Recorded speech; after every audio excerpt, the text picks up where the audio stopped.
Hello again, everybody, and welcome back to another edition of the Roar Report. I am your World 2IC, and we're going to continue our coverage into the Israeli conflict. I know, not my usual notebook, but I decided to switch it up. Um, I'm going to jump into this because this is a huge list. Some of this is pretty big, some of it is just, well, all of its data points. Some of it I just found interesting, and we'll talk about that. I'm going to try and make this not terribly long. So try and stick with me. I'm going to try and bullet point down through this. So, first one is the last flight to get Americans out of Israel leaves tomorrow night. So that might be a precursor. It might not. It's just a data point. Uh, we'll see what kind of comes, but that is kind of like a little pin that you can put with a timestamp of when that last flight leaves. Is that kind of what we were waiting on before some major scale thing takes place? Second, there was reports of a U.S. base that was tempted with 15 missile strikes. Now, there's conflict of reporting on uh, none of them hit, a lot of them hit, some of them hit. So we'll kind of go in there. I would, venture to guess probably one or two probably did something. I didn't see anything major, so nothing catastrophic. We're assuming right now.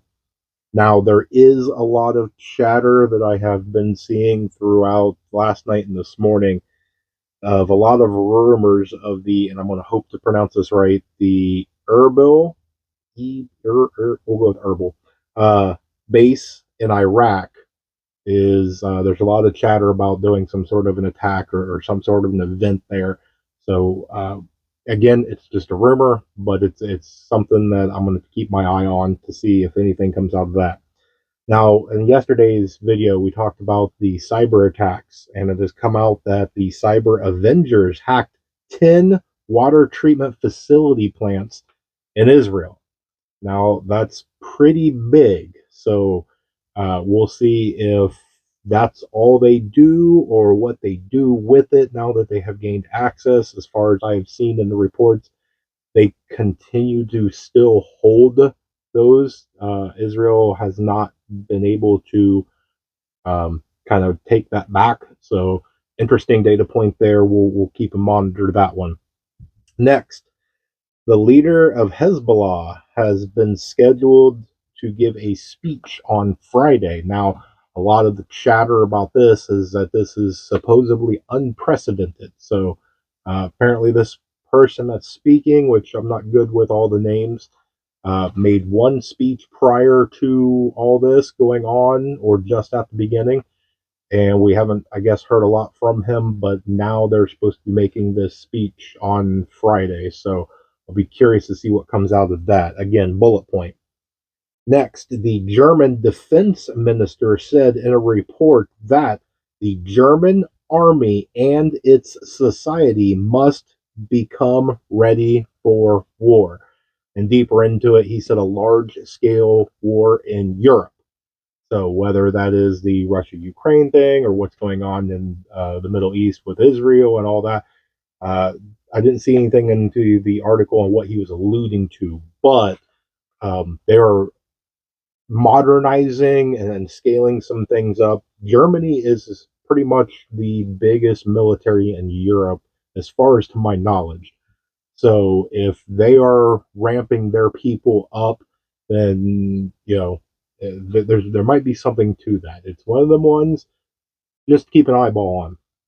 Now, a side note that October in 1962 is the anniversary of the Cuban Missile Crisis.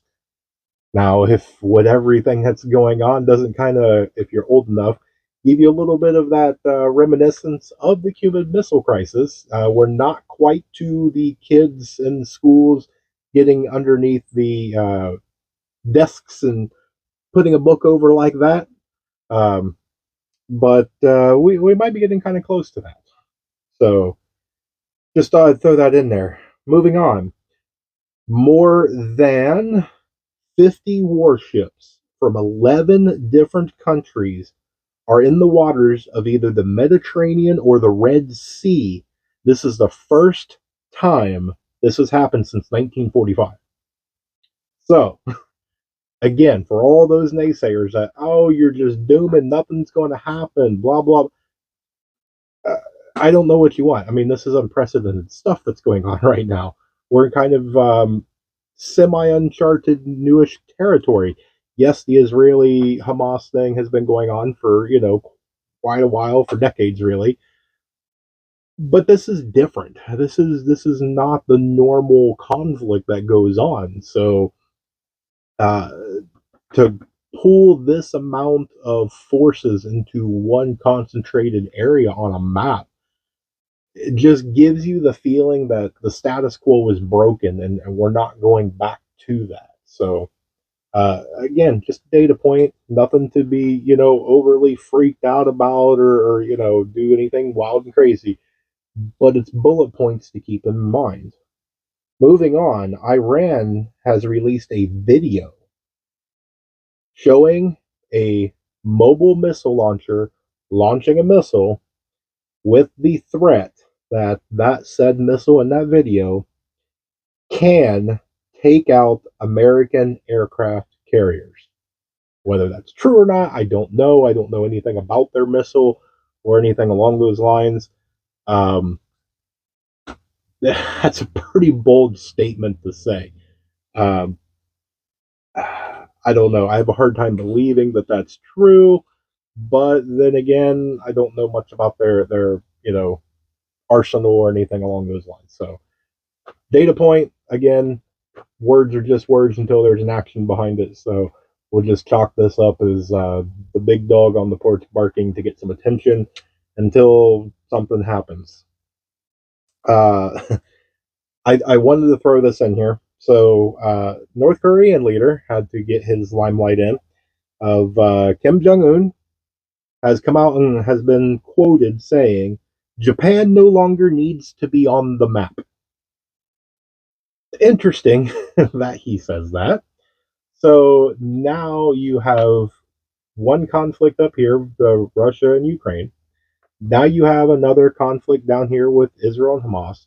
Not to mention, a couple of weeks ago, I went through and I read that huge list of all the different wars, conflicts, civil wars, and unrests and different things currently going on. Then you have to keep an eye on the China and Taiwan thing. And now there is a hint that North Korea wants Japan. So I don't know what to make of this anymore. Everybody's got their eye on something, and everybody seems to be foaming at the mouth, waiting for one crazy, deranged individual to hit the button. So I don't know. I guess right now you can pretty much just say whatever you want, because at this point in time, whatever the headline is, give it 5 minutes to half an hour, and somebody's going to come out saying something even more crazy to get to steal the headline away. Let's round this out and finish up with a couple of things. So another one that I found very interesting. So I saw this headline and I had to dig into it, and I dug in enough that I feel comfortable sharing it. I've still got more digging to do on this, but Israel has come that they're going to, as far as I know, they haven't done it. They're going to pass a law allowing the state to kill its own citizens. Now, from what I have read, what it'll basically be is if you are an Israeli citizen and you are doing any sort of attempt to hinder movement. So you are protesting in the street, blocking the street, setting up a roadblock. You are doing anything to hinder the movement, then this law will allow them to, instead of just push you out of the way or gas, pepper spray, or anything along those lines, uh, something non-lethal to just get you or just arrest you or whatever. This is if this passes, this is a not playing around. So my hope, if this comes out to be that this law is real, and looks like it is, and they pass this, that this is going to be a, hey, whatever your feelings, whatever, you stand in the way, you're getting popped. Okay, and I'm hoping, fingers crossed, hoping that this is just a we're not playing around, so don't even attempt it, don't even try it. I hope maybe this bill will not pass and become a law, or I'm hoping that if it does, that nobody wants to test it. So I will continue to read into this. The more I find, maybe in the next video or two, I'll come out and share some of the new details. But let's end this on this one. So the last one, which I found to be quite interesting, and it might be historic, from October 31st. So if this video releases today, which it should on Monday, tomorrow is Tuesday, October 31st. So from October 31st to November 6th, there will be 4 scheduled ICBM launches. The first one, and I think I got the dates right. The first one is going to be the Sarmat by Russia. The next one is going to be called I think it's the Bulava. I don't know how to pronounce these. I'm okay. That's also Russian. Next is going to be the Minuteman III missile from the United States, or the ICBM. I'm sorry. Uh, and then the last is going to be the M51 by France. Um, so I don't know. I'm going to have to do some more research. I don't know if 3 different countries have launched 4 different ICBMs, kind of all in that short amount of time. Again, kind of leads you back to what we said about the anniversary of the Cuban Missile Crisis. So I don't know. Um, this is a prepping channel. We're about staying prepared. I give you these headlines so that way you can take them as bullet points and do with them what you want. I'm not going to sit here and try and lead you down a path. I'm not going to sit here and try and clickbait or make money or do any of that stuff. All I'm doing is I'm doing this for myself. I jot these down for myself. That's why I got me a composition little notebook, because pending survival, which I plan on doing on whatever happens, whether it's World War III or just a tornado, whatever event happens, this will kind of be my journal. So maybe I can pass it down to grandkids, whatever. That this will be firsthand knowledge of my thing. So I just wanted to have a hard copy of my notes about what's going on. So it's up to you with what you want to do. You take my videos. If you made it this far, congratulations. According to my metrics, whenever I kind of get the time to glance at them, probably about 50% make it about halfway. So if you made it this far, thank you. Congratulations. Um, but again, you take it with it. If you think everything's okay, then everything's okay. You do you. I'm going to basically talk to the new prepper that is concerned. I want nothing from you. I want no money from you. The only thing I want you to do is to look around and make your decision. Do you want to survive anything that might happen? Not something that is pending or anything. Do I think something bad is on the horizon? I do. I really do. But I'm going to do it for me. I'm not going to go out here and force anybody to do it. That is your decision. You figure it out. What are you prepping for? Do you even want to prep? Because if you don't, I don't know why you're watching my channel. There's there's nothing up here to look at that makes it eye candy to sit here and listen to me ramble. So if you are here, then I assume that you are serious in wanting to prep. And it's really easy. And I have so many new people all the time. I don't know where to begin. You already have. First step is you decided you want to. You're concerned and you want to survive. Great, congratulations. Let's move to step 2. What is your reason? Why do you want to prep? And you take it from there. Well, we're in Tornado Alley. Perfect. Let's take tornadoes. What do you need to do, a tornado event? Well, typically you need 3, 5, maybe 7 days worth of supplies. So that way, power outages, things like that. Maybe you have to deal with some flooding, damaged roof, down power lines, whatever. And you build it out. Well, this. So I need enough water, food, blankets, warmth, uh, medical, all that to get through, let's say, 5 to 7 days. That is a great starting point. Do you have enough that if that said tornado that you are preparing for, you have enough for 5 to 7 days? Because if you don't, there you go. You don't have the question. Now, if you do, great, double it. Take that 5 to 7 days, turn it into 10 to 14. You already have that, great, double it. Keep going, go all the way out. Get 6 months, get a year. Year is minimum, because I see so many people that go, well, a year is my long term final destination goal. It is not.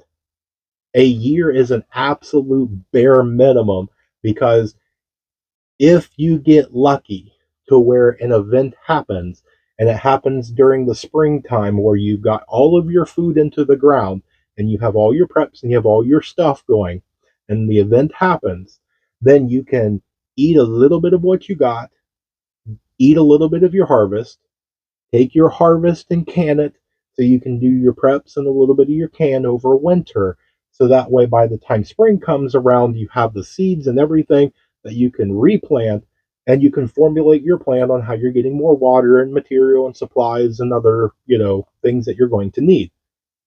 The worst case scenario is something happens and you don't get a good harvest and you don't have seeds, you don't have replenishment. Because one of the best master things when it comes to survival is not who has the most, it's how do you replenish once you've used it or it's gone. There's so many people that think that the number one thing that you do when it comes to survival is you got to run out and you got to grab this really cool, tactical, all this attachments and flashlights and optics and mags and drop point, whatever, host. Great. Well, you got to protect what you have. I agree. The only thing is, though, is how do you replace that stuff? Do you know how? Are you skilled enough? Do you have the knowledge to replace it? Because if you don't, you're just running around LARPing. And I'm sorry if that offends you, but it's true. You're just running around pretending. You just want to be a video game. Now, I didn't mean to run off on a ramble like this, but apparently something came down into me and instilled that somebody needs to hear this. So if that's you, pay attention and listen up to this. You have to have your long term game plan. And that long term game plan, that minimum prep should be up to a year. And your game plan should be what happens from year one to get to year two, to get to year three, and keep going. So you have to be able to replenish. All these meds and all this stuff right here, I can't, if everything's down for long term, I can't just use my year's supply and go, oh, I'm out of gauze and band aids and whatever. It's kind of hard to point. I don't know how the weather people do this, but all this stuff. What am I going to do? Well, you got to figure it out. Can you forage? Are you knowing any of the stuff when it comes to getting an herbal?